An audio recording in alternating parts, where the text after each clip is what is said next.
Welcome back to The Real Story. So as the presidential candidates work to rack up delegates in the upcoming South Carolina primary and beyond, growing concern now that because there are still so many candidates in the race that no one candidate will have enough delegates once the presidential contests end. And that could lead to a brokered convention.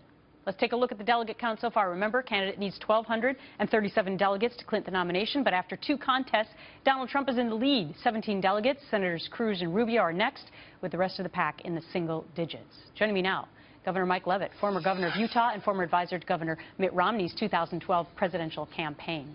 Governor, great to have you on The Real Story. You sort of floated this idea of a potential brokered convention. Why?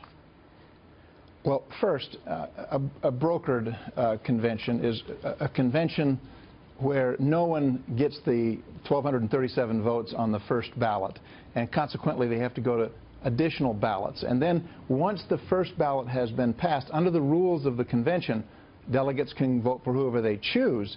So they become raucous, and there's a lot that could happen. And they refer to the word brokered because oftentimes deals are made in order to resolve it. But the dilemma here, as you point out, is that with a number of candidates, and if no one gets 1,237, we could see the first so-called brokered convention in almost 50 years. Would that be good or bad for the Republican Party? Well, I suspect it depends on where you stand.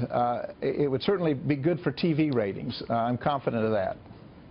No doubt. I mean, some people harken back to the olden days where that actually happened on the convention floor. You didn't know who the nominee was going to be until you got to the convention, and then it sort of just became more of a show, for lack of a better word. I mean, you already knew what the outcome was going to be, and you were just there to supposedly listen to the speeches.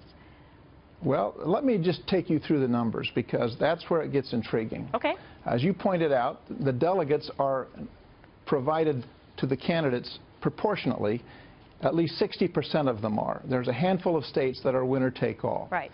By the calculations that I have done, if a candidate were to win, to get more than 41% on the popular vote in all of the states, and if they were to win every state that is winner-take-all, they could get to 1,237.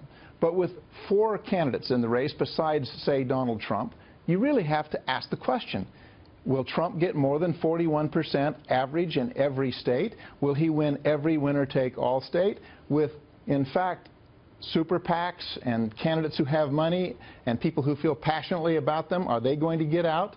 I think this sets up to be a very interesting situation. All right, no doubt. And you have to be proficient in a lot of math as well to try and figure out all the percentages and the numbers and what's proportional and what's winner take all. Governor Leavitt, very interesting concept. We will see what happens. Thanks, sir.